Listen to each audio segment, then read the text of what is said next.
This is Patriots Draft Countdown, presented by Bud Light. Welcome to the NFL Draft. Hosted by the writers of Patriots.com. From now until you hear The New England Patriots select. the countdown is on. Welcome to the Patriots Draft Countdown, presented by Bud Light.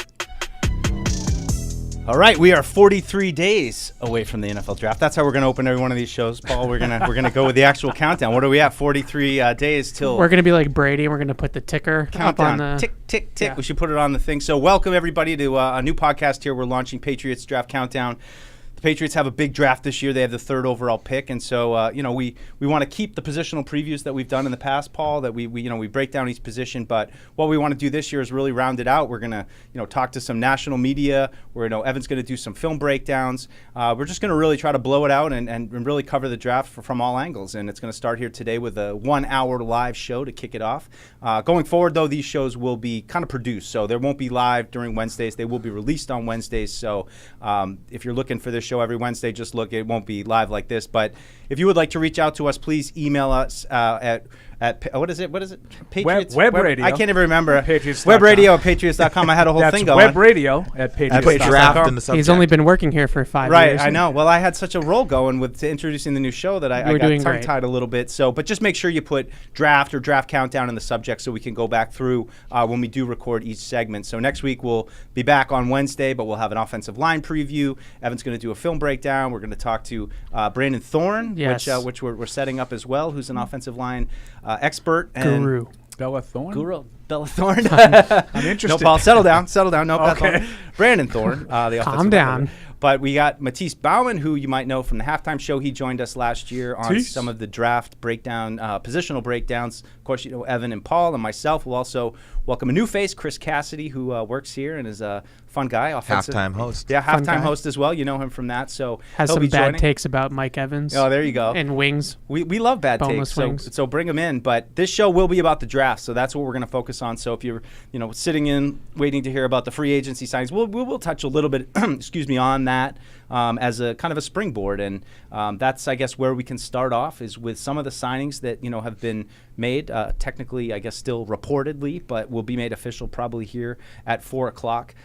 And guys, I'd like to just start at the top with the most important position, which is quarterback. We've had a couple of moves with Mac Jones being reportedly traded to Jacksonville, Jacoby Brissett signed, and how do you guys think, and I guess we'll start with you, Paul, just what's kind of your impression right now? I know this is kind of what we thought was going to happen, but how do you feel like these moves will impact the Patriots draft plans at the quarterback position? Yeah, I think with the arrival of Brissett, you would have to think that I think we all kind of felt number 3 was trending to quarterback anyway, but now I think it's almost locked in. And you never want to say, with 100% certainty, because you never know if things change. But I have to think Brissett is here to sort of help guide the rookie that they're going to take with the third overall pick. And, there's been a lot of different reports about Washington maybe is more interested in Daniels than May, and maybe that's why winds up being Drake May here for New England. But I think it's sort of a package deal.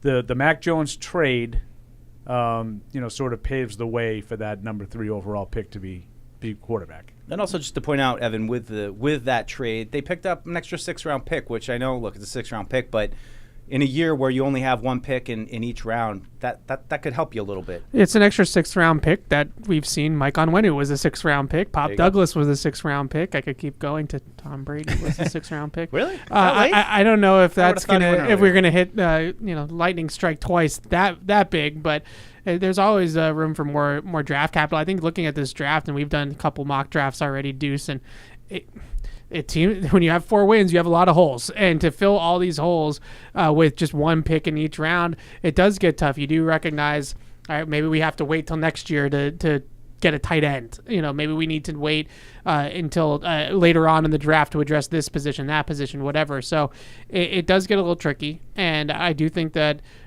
getting whatever you can for some of these depreciated assets is not bad business by any means for the Patriots. But with 3 overall, just to get back on that, I think the biggest thing now is who do you fall in love with? Who do you really like?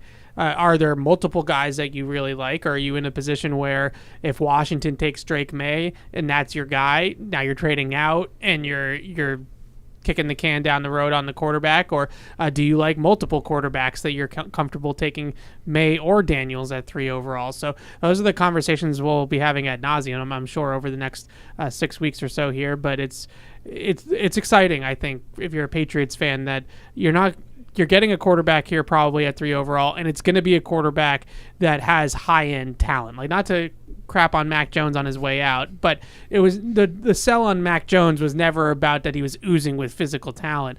Whoever they get at the 3rd overall pick is going to have a lot of physical tools to work with. Now, Tease, I know you have some strong takes on the quarterback, so why don't you just jump in, and you don't have to talk about Bo Nix. I know you don't want to. I'm out on Bo and JJ. No, my thing is I agree with Paul. Brissett coming in, Mac being gone.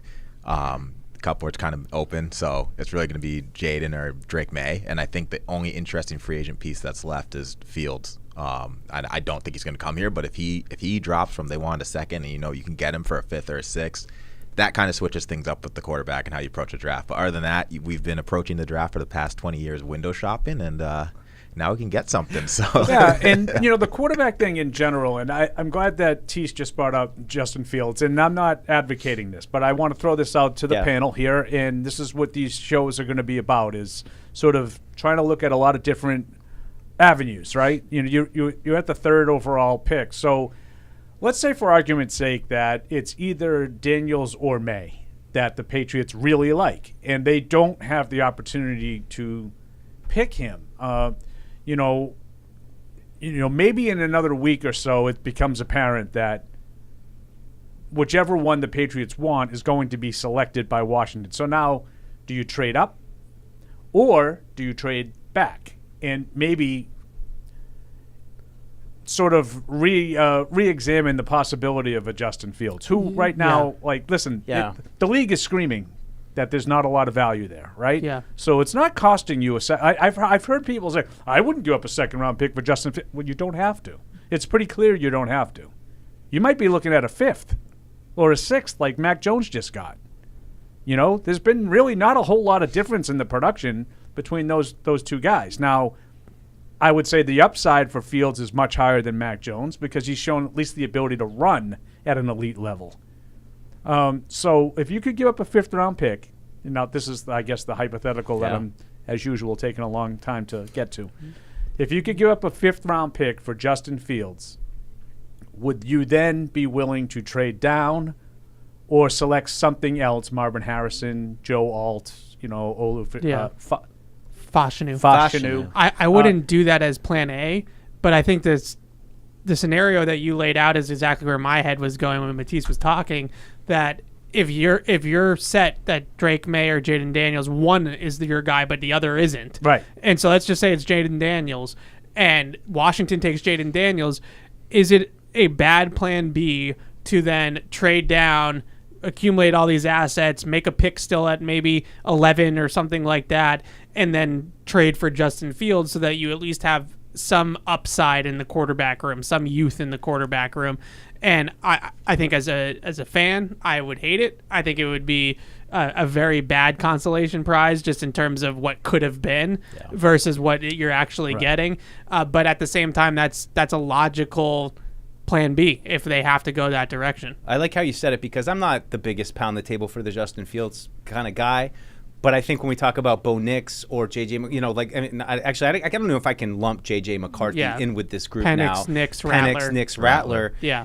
There's no real question you would probably rather have Justin Fields than those guys, right, T? He's pretty proven, and he's also been in a pretty crappy situation in Chicago, too. Like, Eberflus was, I think it was a Thursday night game. If they lost that, he was out. He's had as much turnover also, so I think there's still some upside to him. So there's definitely physical upside to him, and we do this all the time of if you put this quarterback in this draft, where would Justin Fields be in this draft? And you can't necessarily look at it of Justin Fields on the Bears. You have to think about what you thought of him originally and can you get that player out of him. So if there's people in the building that were high on Justin Fields at the 2021 draft and still think that player, that potential is in there, then you can talk yourself into it. But to Paul's point, nobody has yet. Like, there's not a whole lot of people that have talked themselves into it. So it's not looking good. I think we might be I'm a little bit skewed, having watched Justin Fields here dismantle the Patriots. I And feel like- probably his I feel best like game you're of his not alone. career. Yeah, in this room, I'm probably the biggest Justin Fields backer there is, and I am not really in on that either because I just think the lack of development in the passing game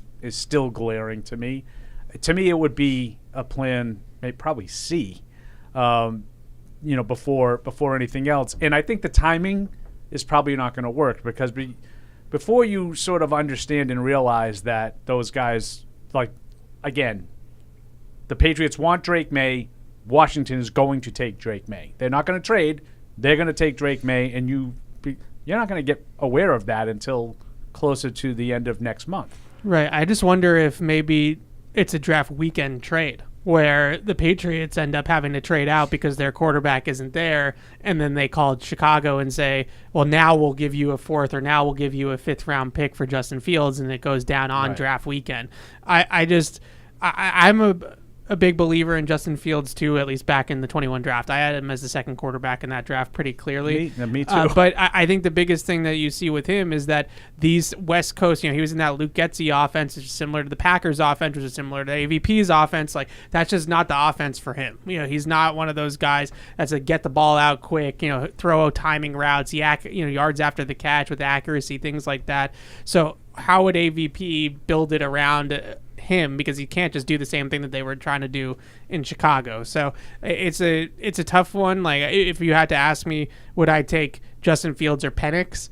I probably lean Penix in that situation. Justin Fields versus Bo Nix, I think, is maybe a little bit more in Justin Fields' category, but I think either way you're throwing a dart. Yeah.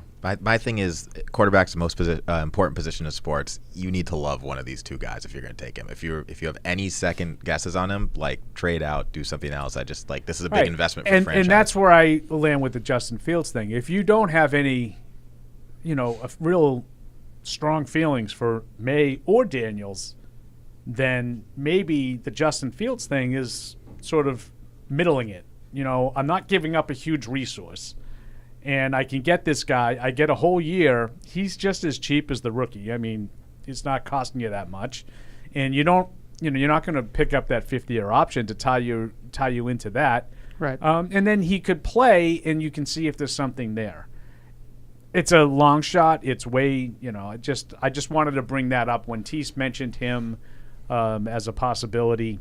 That's the other tricky thing, though, Who that knows? you just mentioned. I know we can move on after this, but like, then if he plays, it's a good problem to have, I guess, if he plays well. But then you're looking at giving him the Baker Mayfield contract after next season. So now it's your window of a cheap quarterback is only 1 year instead of your window being 4 or 5 years. Yeah. Now you could roll the dice and give him the 50-year option, and you get a 2 year, 2 years, $25 million. That's not, ridiculous. But It's not Baker Mayfield money. yeah, it's not Baker Mayfield money. But to me, it would be, really unrealistic to expect anyone to do that. Yeah. At this stage. Well, this is Patriots Draft Countdown, brought to you by Bud Light. Easy to drink, easy to enjoy. Bud Light, the official beer sponsor of the New England Patriots. And, guys, I want to move on now to the wide receiver position. And as we sit here at 1:43 on Wednesday, we're kind of waiting on Calvin Ridley. My hopes are not high on Calvin Ridley. I think Calvin Ridley's just waiting until 4 o'clock. Well, you guys ruined this for me Sorry, yesterday. Paul. You The were two very of you, positive. especially Evan. You're the one that brought that Because whole I told you the facts of the situation. Right, the whole deal. And I don't know what Jacksonville's just stringing us all along. I don't know what know. Atlanta was thinking with that deal, but I think we're all kind of assuming that they're going to have to go to Plan B. But let's talk a little bit about the fact that they released Devontae Parker, who went to Philly pretty quick, and I think the Patriots still have to pay a chunk of his salary, which is kind of annoying. But they also re-signed Kendrick Bourne to a 3-year deal. But, Evan, we've talked a lot about this being a really strong draft for wide receivers. So, how do you see things right now as we sit here with, granted, there could be a splash move coming, even if it wasn't Justin Fields. It could, I know we've heard about Keenan Allen, those kind of things. I'm not really that high on that, but there are some other names out there that they could consider. It's a strong draft class. As we sit here right now with the roster, how do you evaluate the wide receiver position and what they need in the draft. Well, I would say, first of all, just from their current roster, I think the plan in free agency was obviously Calvin Ridley. They've made it pretty clear that they were aggressively pursuing Calvin Ridley, and I think that Calvin Ridley himself is probably a bridge wide receiver 1 who eventually is going to be the wide receiver 2, hopefully, if they draft the right guy and everything goes as planned. So the idea was to go into the draft with, let's just say, wide receiver 2 through 4 set on the depth chart, and then you're still just looking for the golden goose, right? You're still looking for the number 1 guy. So in this draft, I think what concerns me a little bit about where the Patriots are is that I think you're going to miss out in the initial wave of wide receivers at 34, and you're probably a little too early on the second wave of wide receivers at that point. So now you're either trading up from 34 to go get an Adonai Mitchell, to go get one of those Xavier Worthy, one of those Texas kids or something like that, or you're waiting till 68 and holding your breath and hoping the guy that you want falls all the way to 68. Guess you could trade up from 68 too if you really want to put all the permutations out there. But that's my concern after the combine, is that Xavier Worthy, Adonai Mitchell, those guys tested so well that I think that they tested themselves into the first round. And so now, are you going to be able to sit there at 34 and still have a ton of high-end talent on the board? Maybe not. So maybe we're more talking about this as like a 64 or 68 problem instead. I'm with Evan on this. I've loved Xavier Worthy before he ran that absurd 40 time. And like, if you're the Chiefs, you just won the Super Bowl, you have a receiver problem, and he's just sitting there at 32, like, you'd be crazy not to take him. So you got to make that move at 34 if you want to get one of those elite guys. Yeah. Yeah, and if you end up not getting Ridley, which it certainly seems more by the hour, Doesn't want to be here. That's going to be the case. Is do you sort of explore the trade market a little bit more? And I'm not necessarily talking about. I know people are going to hear that and they're like, big move. I'm not necessarily going high end trade market like T. Higgins or Brandon Ayuk or whoever, but. You look at a deal that happened sort of under the radar with Deontay Johnson, for Pittsburgh going to Carolina. Small return. I think it was like swapping of some 6th and a 7th and cornerback. Dante Jackson Yeah. With some late round picks, like modest kind of compensation, not something that's going to. Well, you can't go for T. Higgins because you can't give up your second round picks, and I would kind of agree with that. Like it probably runs counter to a rebuild, but. Is there a deal like that maybe that we're not really focusing on right now that could help? Now, I don't think Deontay Johnson was the kind of receiver the Patriots need. I think they need more of the Pickens kind of guy on the outside from Pittsburgh. But but Tease's guy. Don't talk about Pickens? it. He loves I Pickens. love Pickens. He can't He's let a head go. case. He can't let go. Yeah. No. Tease The can't I let just go. want a dog. No. He's a head case though. Yeah. They all are. So John, what? So that's the- how I the want one- my receiver to be. Exactly. The two guys that I would mention just in the veterans, one is Cortland Sutton, who I don't know if he's going to get moved now that Jerry Jeudy got moved. That would be a total rebuild of their wide receivers that I'm not sure is happening. But he's exactly what Paul is talking about, that big outside receiver, a jump ball guy. He's basically just a younger, better version of Devontae Parker at this point. And so I guess maybe that's one. The other one, I wouldn't trade for him. But if Mike Williams from the Chargers becomes available as a free agent because they have to release him to get cap compliant, then maybe that's somebody that you take like a high risk, low reward flyer on for a year and see if he gets healthy and can get back to where he was at the beginning of his career. So those are two guys that are pure outside guys. And when I look at the draft, I think a lot of the guys that are intriguing for the Patriots are more inside, off the line receivers.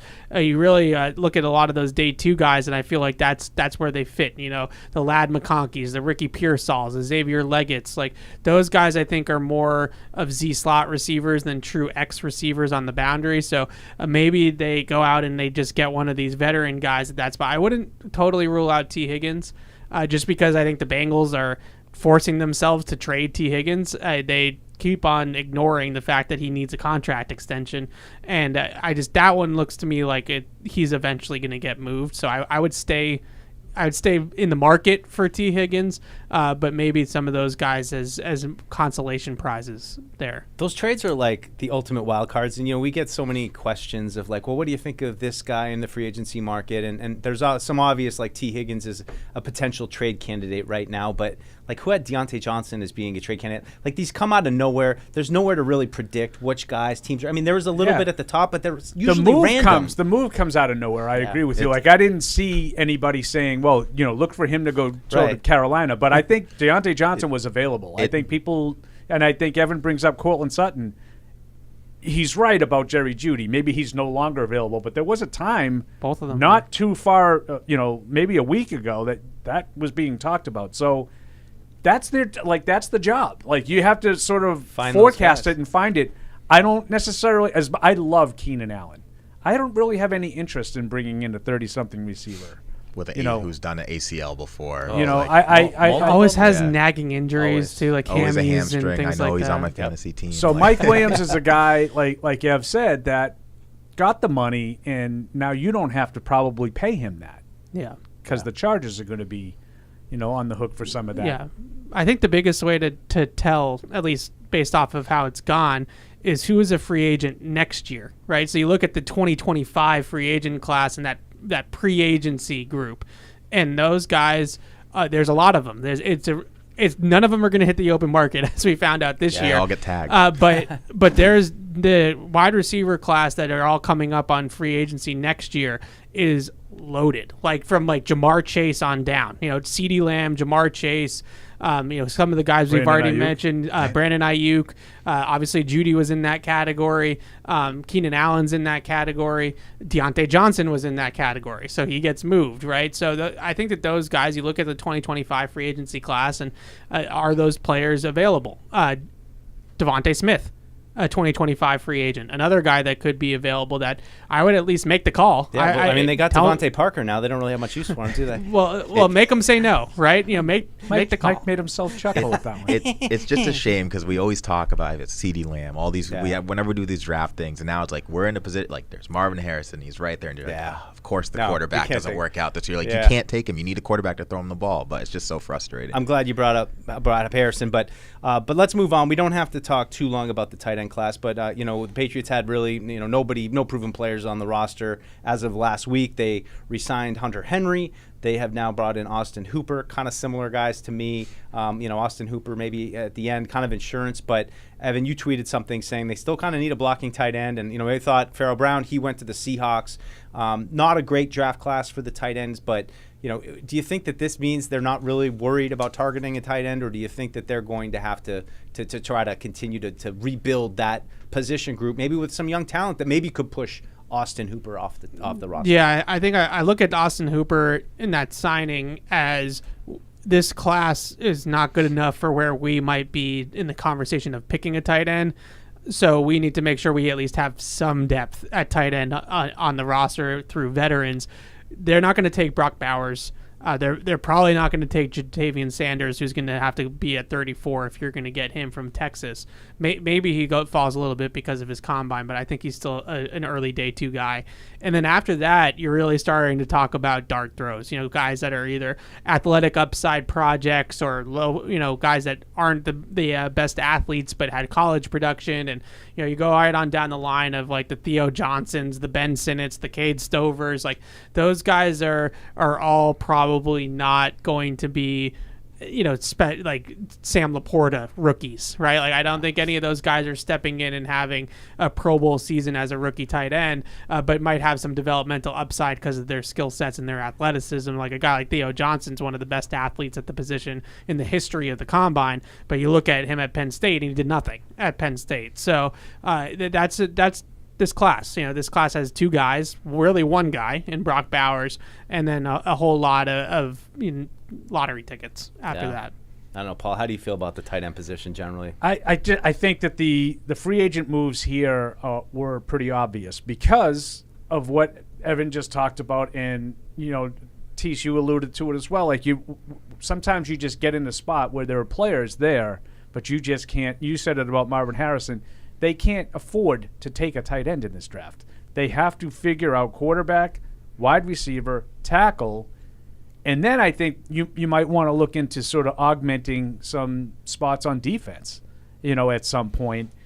I'm not sure that by the time that you could afford to take a tight end, you're going to get a tight end that's capable of stepping in and playing, as Evan just sort of explained, with the guys that are going to be available when you want to take them. So, it would have been great to be able to, be in a position of luxury, but getting Henry back was important, and I think adding Austin Hooper is important too. I'm pretty upset about Pharaoh Brown leaving, actually. I thought he was just a good asset. He had that one big play. But, as Evan said, you need a blocking tight end. But luckily, I feel like you just pick one of those guys up off the street. Yeah. It'll be August, and be like, oh, this random dude just signed, and I'm sure he'll be great. And maybe this coaching staff who worked with Hooper in Cleveland thinks that Hooper is a better blocker than I do, which is totally possible. He's definitely a better blocker than Harrison Bryant, who is the other Cleveland guy that maybe could have come here. He's got 20 pounds on Harrison Bryant. So definitely a different player than that, different player from Gesicki. He's certainly a hand in the dirt, in-line guy that can do those types of things. So maybe they don't feel a blocking tight end is the best way to put it. Maybe just some youth and some upside at the tight end position is a better way. And if you throw a flyer at one of these day 3 guys that I just listed or somebody else, Tip Raymond. I love the Colorado State Holker. Hoker, he can play, and so can Go Frogs. Wiley can play a little bit from TCU. That's a blocker. That gets huge. We got the hockey player, Ben Sinnott. I know, Sinnott, Evan's been talking a lot about him. We saw him at the Combine. Always loved those hockey guys. Sinnott, I think. Sinnott? Nice. Yeah, he's like a flex. He's like a tight end / H-back, type of player. But he tested way better than I thought he would, and he showed some really good skills at the Senior Bowl. So he's probably like a late 3rd, early 4th round pick at this point, and is a good player. The unfortunate part about Hooper is just all the stupid Jaws jokes that we're now going to get to make about Hooper. Why is that unfortunate again? Oh, for everyone listening, not for us. We love it. That is accurate. People, here comes another. Thankfully for the listeners, they will probably not have Hardy around, which would really throw logs on that. You have to be a certain age demographic to understand these jokes. You go Hooper easy drives on the boat, Chief. Crush it like Quinn. All right, let's stay on the offensive side of the ball. We're going to get a little less sexy, I think, for some of us though, and go to the offensive line. Speak for yourself. All right, Evan, you love the offensive line, but they signed Chuck's Okorafor. I'm working on that one. I'm going to get it down. Don't worry, folks. I'll get that off the tip of my tongue. I still need to look at my notes. They re-signed Michael Onwenu, though, and I think this is an interesting area because we know what Onwenu did. I think most of us, or at least I'll speak for myself, I think Michael Onwenu should play guard. I think that's where he's at the best. I think that he can play tackle when they need him to, but ideally I want him to be a guard. I don't know what their plans are for him, but between Chucks and Onwenu, how do you guys feel like the needs, and also to mention the 3 interior linemen that they drafted last year, in So, Mafi, and Andrews, 3 guys kind of waiting the wings. We saw a little bit of Andrews at the end of the season. So played a bunch at right guard, looked pretty good. We don't know what's going on with Cole Strange and his rehab, and is he going to be ready to go?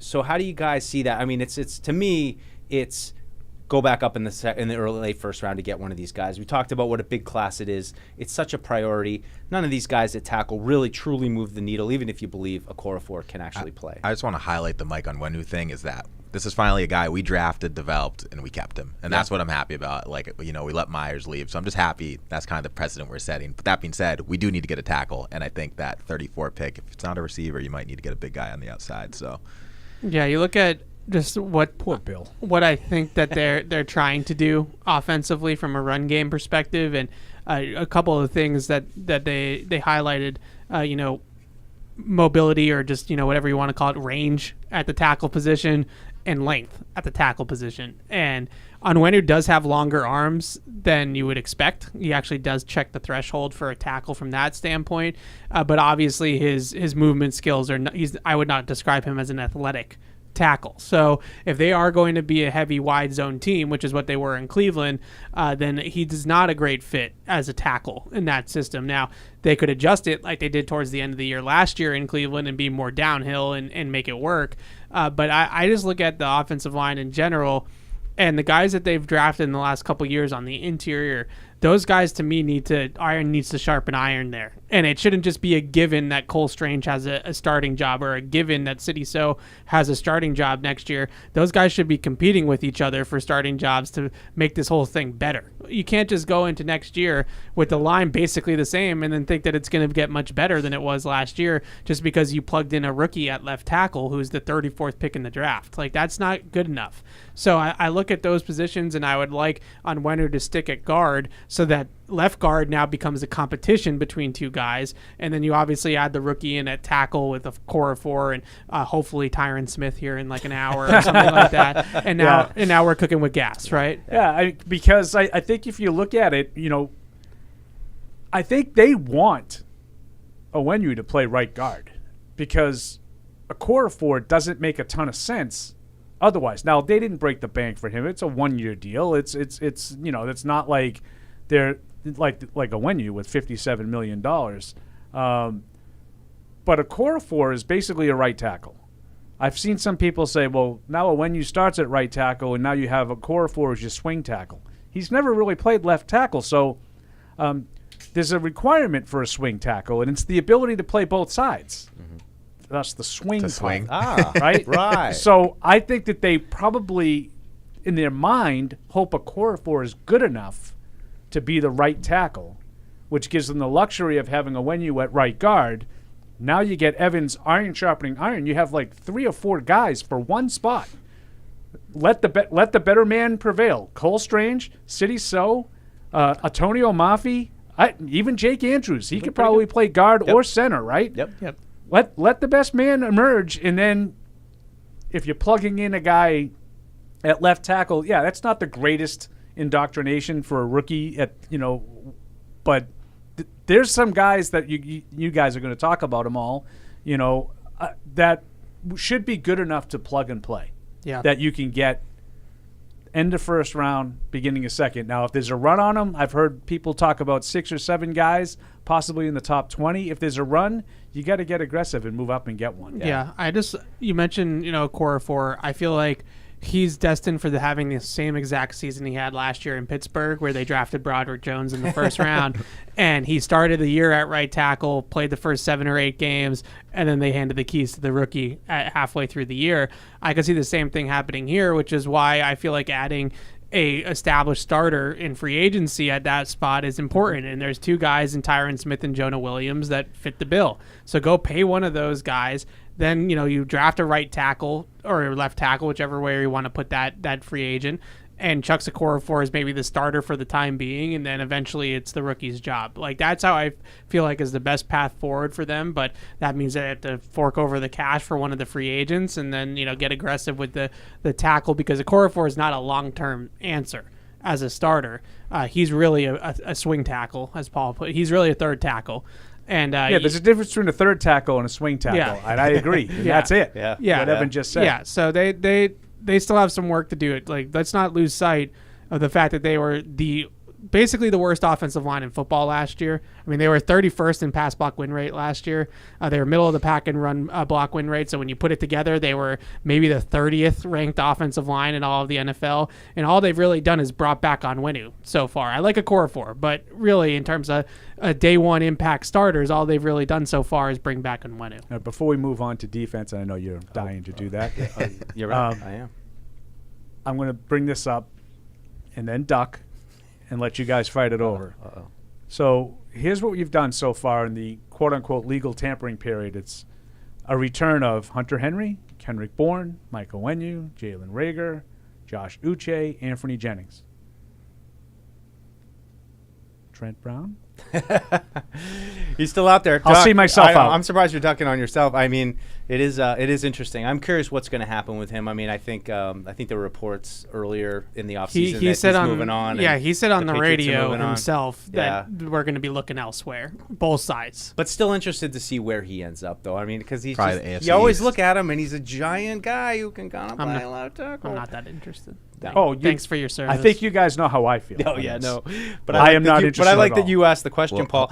But to Evan's point about you had the number 30 whatever ranking last year, is the guy that you're replacing Trent Brown with going to be better or worse than Trent Brown? Well, according to Trent Brown, it'll definitely be worse. Okay, now listen, I will be the first guy to tell you, I don't care if he's physically as gifted or if he's ready to play today as well as Trent Brown did.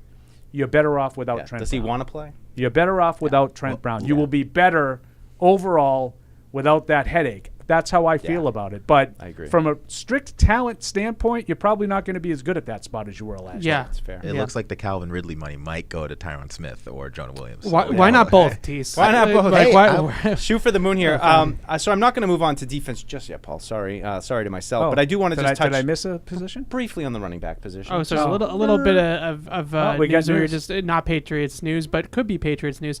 The Chargers did release Mike Williams, so he is now going to be a free agent, similar to like Russell Wilson. You don't have to actually pay him, right? Like Devontae Parker, you don't have to actually pay him. First thing that goes to mind is his knee, and is he good? That's the first thing I think of. He's had injuries too.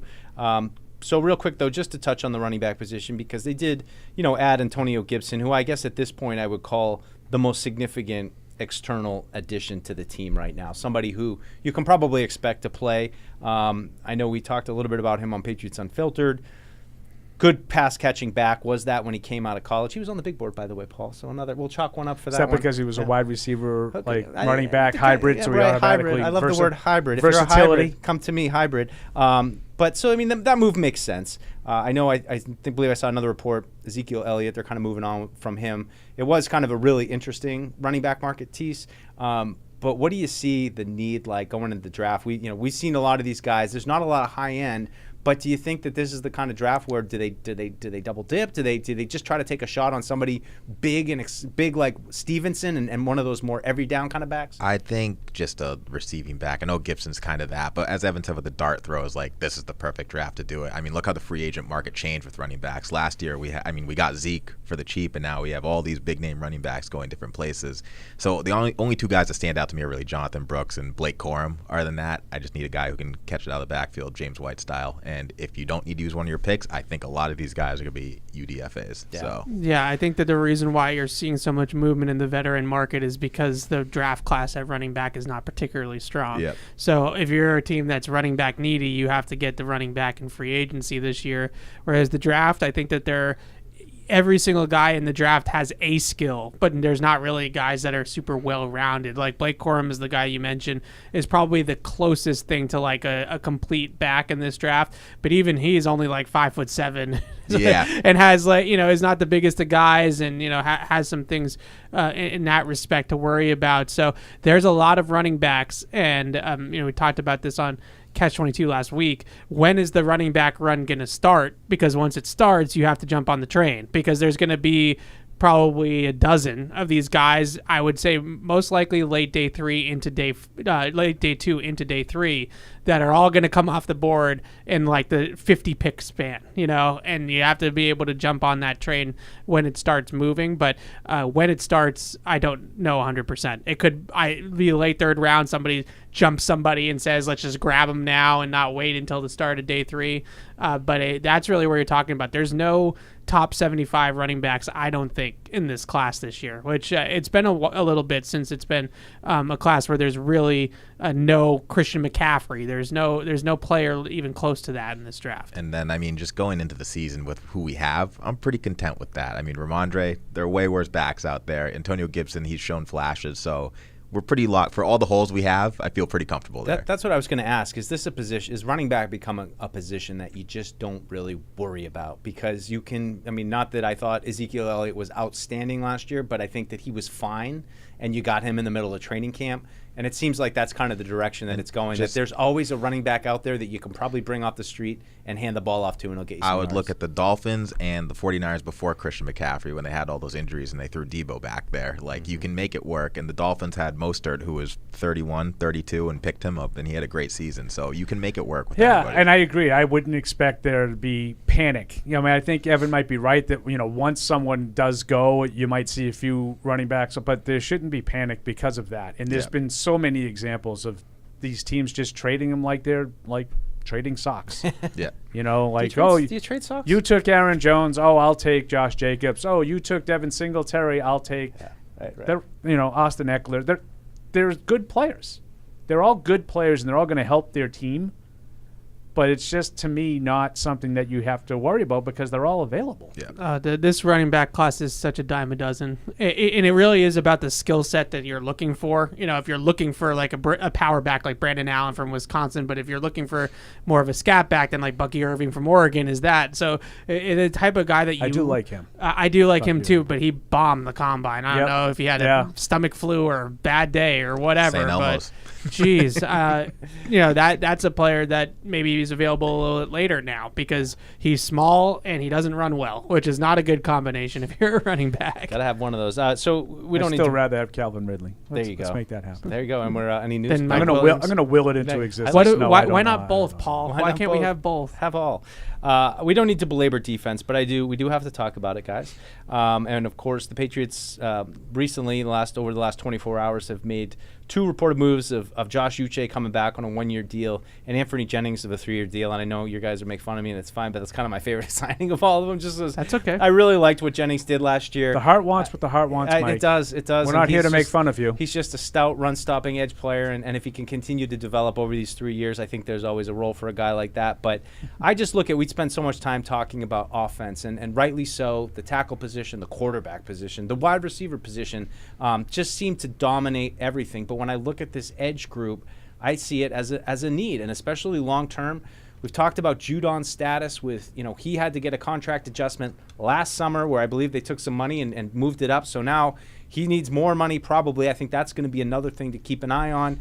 I like Uche and Jennings. I think if you could combine them and morph them into one player, they'd be great. But you're still kind of dealing with specialization on that other side. So I guess my question for you guys is edge kind of a sneaky need in the draft? And if the right guy was kind of there maybe early day 2, does it make sense? You always need pass rushers. And I think that what you're seeing with the market is that pass rushers are now becoming more valuable than corners. When it kind of flip-flops. It depends on the trends.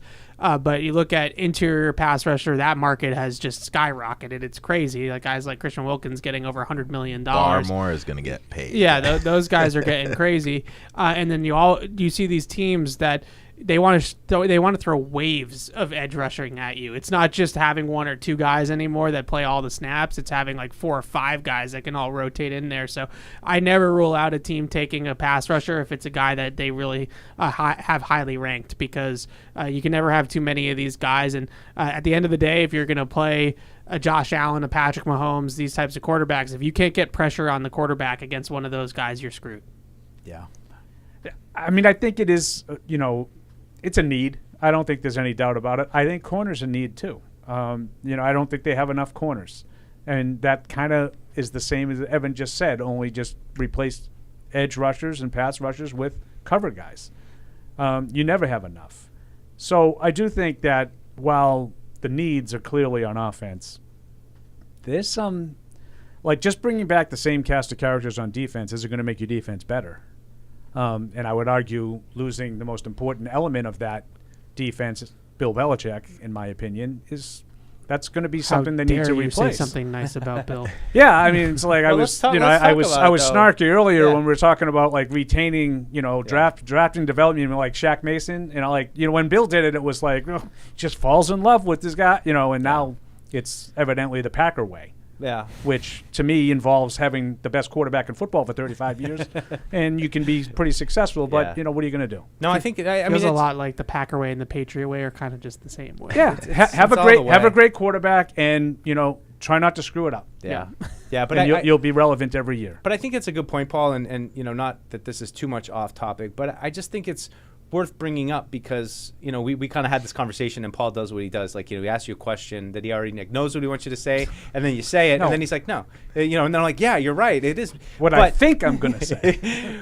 But say what you will about Bill and but if there was one thing that you could say with 100% confidence in my book was that he's going to come out with a good defensive game plan against an opponent. He's going to look at the team and say, this is what we're going to need to do, and his teams couldn't always execute that, but I always think that in his head he knew what it was going to take to win. So, I think it is a really good question to kind of just debate for a second is, as much as there is continuity on the defense, how much does it matter? And I mean, I'll even throw Steve Belichick in that mix. That he's not there. Absolutely. You know, he's somebody that was in this defense for a long time and Calling the was defense. calling the plays. And so you're also looking at DeMarcus Covington coming in and might have a little bit of a learning curve on how he's going to call the defense, how aggressive he's going to be. Is he going to be more? I mean, I don't know, more in the Matt Patricia kind of let's sit back a little bit. Is he going to be overly aggressive like B-Flow was? I think it's a really good question as to how they're going to deploy these guys, because it looks like it's going to be a largely veteran defense. Yeah, it's a great question, and I think the main point that you brought up about game planning is going to be really we'll see, because fundamentally they're going to coach the same things. They're going to coach the same system. The fundamentals are all going to be the same. Heck, the drills are probably all going to be the same as to what they were doing with Bill. So in that level, I'm not too concerned about this transition, but there is still nobody better, even at the end, than Bill Belichick of saying, we're playing Josh Allen this week, and these are the 3 things that we're going to try to do to stop the Bills, or these are the 3 things that we're going to try to do to stop Mahomes, or the Dolphins, maybe not with as much success, but those teams like that's something that you can't just replicate, I don't think, is that crystal ball that he had to game plan. And that will be a big difference. I think in terms of how they call play, I do think they're going to be aggressive in calling plays. I don't imagine that a defensive line coach is going to get promoted to play caller and all of a sudden it's going to back off. Like, I just don't really see that coming, especially when the head coach is a linebacker. So now you have 2 guys that are probably like, oh, I like to blitz. Let's all blitz, Blitz. Yeah, so I think that they're going to bring pressure for sure. Yeah. All right, so moving off of some of the positions, and we're going to take some emails here. We got 15 minutes left to go. We're trying to keep this just to an hour. We're trying to keep it tight here in the live show. But I want to this is something that just popped into my head, and just picking this high in the draft kind of ruined mock drafts. Like, we all kind of just it's fun to kind of. Paul doesn't like them. I know Paul doesn't generally, but that's why I think this is like my favorite draft and since 01. Like, because what are you going to do? It's like Mayor Daniels, like everyone you read is kind of the same thing, and nobody goes past the first round. So it's like, we're picking 15. It was all kinds of different ways and permutations that it could fall. That is trades. And now it's just like, all right, here they got Mayor Daniels. I know what your point is. You know what I mean? To me, it's all in the eye of the beholder. Like, if you're really into like all the different things and you want to see all the different opinions, then yeah, this is not good for you. If you're like me and you ignore all those mock drafts, because I think it's the silliest exercise that's ever been created. I agree. It's the most clickbait thing that we've ever done. Okay, but don't hate on the clickbait part of it, because my mock draft did numbers. All right. I'm just telling you could do one right now and put it up, and it'll probably do more numbers. I know. I think the clickbait of mock draft is through the roof, and that's why so many people do so many different ones. That's why everybody does roster projections. Yeah. I do, and I do it every year, just like everybody else. I think the mock draft thing's kind of ruined because we need a quarterback. When Joe Burrow got hurt, it was like, oh, like they could get Jamar Chase, like he's up there. So it's kind of like if we still had, if this was Mac's second year and we're like, oh, we're gonna give him some more time, like it would be pretty interesting. You don't know what they're gonna do, but I think you're pretty locked in on one of those 2 guys. Right. I know. When Deuce and I do the mock drafts, we were just talking about this the other day off the air. How many we're just doing a scenario just to do the scenario at this point of them not taking a quarterback. Like, Deuce had one with Marvin Harrison Jr. It was my Justin Fields. Okay, break. this one I said, maybe I'll just do a trade down scenario just to play it out, because am I going to take Drake May for the 7th time, or are we going to do something different, right? So look, are they dead for us this year? Maybe a little bit, but at the same time, it's like kind of easy to be right. So I'm like, okay with that aspect of it. Yeah. Nailed it. Big Board's going to go crazy. Oh, this year. when I get the mock draft pick right for their first pick, I'm going to take a victory lap. I told you it was It was like one or two people. It was like one or two sparklers, everything. I told you they were picking Drake May. I did it. I knew. So let's grab some emails here, and please shoot us an email if you'd like before here in the last 10 minutes or so. Just a couple to share that have already come in. But Zach in Chelmsford writes in, love this new show. Listen to all the draft preview pods in previous years. If the Pats do strike out on Ridley, I'm really feeling the first 4 rounds should be QB, wide receiver, OT in that order. What are your thoughts? I would rather go wide receiver than take 2 tackles early. I think because in this draft, like, you could get 2 really good wide receivers in like the 2nd and the 4th round, or the 3rd and the 4th round. I look at that Packers draft from a few years ago, because we were all thinking Packers around here. Packer way. And Elliott Wolf wasn't there for this draft, but when they picked Christian Watson and Romeo Dobbs, that draft that worked out beautifully for them, right? Like they had these two receivers now, two big, fast, explosive guys on the outside that are growing together with Jordan Love and with Jaden Reed, and now all of a sudden they have this loaded offense out of nowhere like that. If you're the Patriots, that's what I think would be the best course of action, or what you would hope would happen, is you take two guys, one early day 2, one early day 3, and you hope that together those guys are your 1 and your 2 going forward. Yeah, I don't mind the double up. I don't know how you feel, Tease. No, I like it. I don't mind the double up on a receiver. I think the tackle needs to be the second rounder, though. Yeah, me too. Yep. Unless you do Evans thing and we're getting Tyrone Smith. Yeah. This is Because I'm God forbid. God forbid. I'm for that too. I know But you're for I'm it. I'm assuming- saying I'm assuming tackle's a need in the draft. And if it is, I can't wait till and that's till why the third I or feel, fourth round. Right. That's why I feel like if you take the tackle at 34 and you double dip in the 3rd and 4th rounds Sure. at receiver, if one of those receivers hits, you're in decent shape. If both of them hit, you're in great shape, and that should be the goal. This is the draft of shiny toys. If you get Drake May, also go get his boy Devontae Walker. Sorry, Yep. the other You UNC can just guy. call him Tez. Tez, It's sorry, a lot Tez. easier. Tez Walker. Tease likes Tez. Yeah. Get him Tez Walker. Like AD Mitchell, right? I go with AD. We've Adds striked them out on. on Mac with the receivers, like Thornton. It didn't work out. Let's just Slade Bolden. look at Stroud and Tank Dell. Like, just come on, let's get a partnership Get going him a here. blue. Yeah, Tez Walker's an interesting player for them because he is kind of a one-trick pony. He's just a down-the-field vertical receiver. But if it is Drake May, he loves to throw the deep ball, so you might as well go get him somebody that can go deep. He's 4.3 speed, more of like a linear athlete, but definitely explosive and can play on the outside. One thing I didn't really love about his film, though, is there's very few press coverage reps. It's like all like just him running into quarters coverages and things like that because they play that air raid system, and so it's wide open and he just running by people, and it's hard to translate that to the league. Scott from Virginia, sticking with the receiver topic. As you guys say, there are plenty of wideouts this year, but is there one type of receiver that might be tougher to get if you wait till the later rounds? Good ones, maybe? I don't know. I do think that it's tougher to get the true X, which is when Mike Williams, this news just broke while we were recording this. I would go after Mike Williams because it's hard to find those true X receivers. They don't grow on trees. It's a unique skill set to have the size, the speed, the athleticism to be able to get off press coverage in this league. It's not for everybody. If you go ahead and draft Ladd McConkey, he's not playing X in the NFL. He's going to get beat up. So I think on day 2, there's a lot more Z slot types, the McConkeys, the Ricky Pearsalls, the Xavier Legettes, go down the list again. The guys from Washington, Polk, McMillan. Yep. Those guys are definitely players that I think are better off playing either in the slot or off the line of scrimmage. And if you have a guy like Mike Williams on the outside, now you are able to play that player there, assuming Mike Williams is healthy. Yeah, Malachi Corley, another one. Yeah, Malachi Corley is an interesting player because I am always intrigued by the guys that pick up all the yards after the catch. Me too. But then for every Debo Samuel, there's an Amari Rogers. So it's like, which one is this guy? Or a Laviska Shenault. Yeah, or that's probably a better comp for Corley with his body type. Yeah. So I like Shenault. It's tough. I took the cheese. It's tough to predict those guys, which ones are going to be the Debo Samuels and which ones are going to be the Laviska Shenaults. Yeah. Another one here, kind of good one. This is from Donovan, and he lays out, where we stand right now. Of course, the caveat, we haven't even actually started the league year yet. But considering the free agency moves, is there any way they can fill all the needs at quarterback, wide receiver, offensive line, Todd of North Carolina, without trading back from number 3, even if that doesn't guarantee a playoff team? I kind of wonder that myself. Is it like? And that's the argument of if you did the exercise of trading back is, if you could have, it's amazing if you ever just mess around with a mock draft and, the PFF mock draft I never generator. do that, so.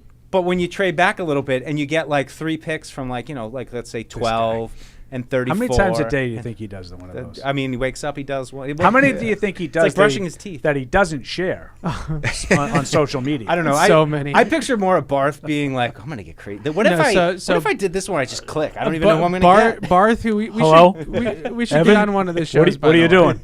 You want to come over and do a PFF? Come on. I mean, just come on. I got a couple of beers. Come on. All right, I'll go. He definitely. I will say this. I think he does more of them than I do because he loves the trades. Like all of a sudden he'll send me one with trades. 6 trades. I'm like, well, okay, Elliot Wolf, like calm down. Forced trade. The Texans traded irreversible damage to the mock draft community last year. My favorite mock drafts are the ones in the 7-round mocks where people who don't follow the draft that closely, such as myself, I know all 7 guys the Patriots took. Like somehow you found a way in the 6th round to take a guy that even I am familiar with. Do you know how impossible that is? Yeah, you know what, Paul? It's funny you say that because I brought this up to Evan when we were at the Combine. And, everybody, I think a lot of people use the PFF mock draft generally. That's, a pretty popular one. But the way that they rank guys and the way that guys come up, they have power over what the conversation is because the way they feed it to you, it's your thing. It's the totally same unrealistic guys every single time. You're like, here I am again with this 5th-round pick, and wouldn't you know it, it's the same 6 guys I'm picking from. It's just funny how much they kind of influence the conversation. Well, I also think it influences, not to get into a whole big picture conversation about mock drafts, but then the immediate reaction from fans is immediately influenced by what we did in our mock draft. Right. So why didn't you have it? Right. Yeah. So why didn't you take this guy instead of that guy? And the teams get ragged on for taking a guy that everybody else. He was mocked in the 2nd round. They had Cole Strange in the 4th round. Right. It was like idiots. Yeah. We're looking at it from that Pats. one maybe wasn't the best example. We're looking at it from a Pats point of view too, because there's definitely some Giants reporter who's like, I just traded with the Pats in the mock draft. I'm taking Drake May. We gave him all these picks, and then we're taking Neighbors. Right. It's a whole thing. Well, it's I think you can get really good value if you got Malik Neighbors in the 4th round. I mean, this is all coming together. Yeah, that's the kind of mock drafts that I'm just like. Yeah. What it's not going to happen. Yeah. No, you don't think you can get Malik Neighbors in the 4th round? No. Well, I just wonder, when people do those ones, do they turn the difficulty to rookie? Because I see these mock drafts and fix the Patriots, and it's in the 4th round they're taking Jaden Daniels. That's my point. Okay. That's Barth's playground where he's like, I'm gonna make this one so random. Between what is it random and not random. He does ones that are based off of college mascots, and if I only picked guys from the Big Ten, what would the 1st round look like? Oh man, Barth catches. Boy, I'll tell you, guys are really selling me. I should start looking into doing some of these. Well, it's funny you say it because I would love a Paul Perillo mock draft. I would love. Oh, I've done mock drafts, Pass. just not on those, not on. Oh, you didn't PFF. select anyone. Time expired. I forgot I was doing it. I didn't care. Time wouldn't expire on me. That would be, I would have the opposite problem. Any other mock draft generators you ever used? There was one I used. Yeah, there was the one that the first one I feel like that was before PFF. 2,000 ads popping up every which direction. I don't remember what it was. Subscribe for $400 and you'll get no ads here on our Yeah, website there was anymore. definitely one I remember before PFF that everybody used. That was the one to use, and then PFF came out with theirs. And along those lines, we talked about it. What's going on with Jaden Daniels in the PFF mock draft generator? Because all of a sudden now he's ranked way low. They don't like him, which is funny because usually it's based off of their grades of the player the year before a little bit. But his grade, and obviously won the Heisman Trophy, so his grade was pretty good. So I'm really not sure why they have him I think he's their 20th ranked prospect in the entire draft or something like that. And that's affecting everybody's. And then they do it and they get a grade and they get an F and they're like, what is this? Yeah. All right, guys. Well, I'm going to start driving the bus into the garage, I guess, here. But great first show. And again, these shows are going to be produced. So this show, and we will do another live hour show the day before the draft, which will be similar to this. We'll kind of talk about everything we did today, just laying out the whole off season. But otherwise, we're kind of going to go by. Each show will contain kind of a quick update of where we are with the draft, maybe latest news and how it might affect the Patriots. Evan's got some film breakdowns. We've got a bunch of guests lined up as well, but they will be kind of segmented in only a half an hour. But again, please, feel free to send us an email there to webradio@patriots.com anytime. Just make sure you put draft in the headline and be sure to ask us draft questions. We had some questions today, not necessarily about the draft. So what we're really trying to do here is focus in on the draft. So stay tuned. Next Wednesday, we'll have, I guess, our offensive line show. So we'll have a bunch of interviews, and we'll be talking about the different prospects a little bit more in depth. We tried to give you a big overseeing of the draft. So I want to thank you for joining us. Patriots Draft Countdown, brought to you by Bud Light. We'll see you next week. Thank you for downloading this podcast. Subscribe on Apple, Google Play, and everywhere else you listen. Like the show? Please rate and review us. Listener comments and ratings help keep us high in the podcast rankings so new listeners can find us. Be sure to check patriots.com for more news and more podcasts.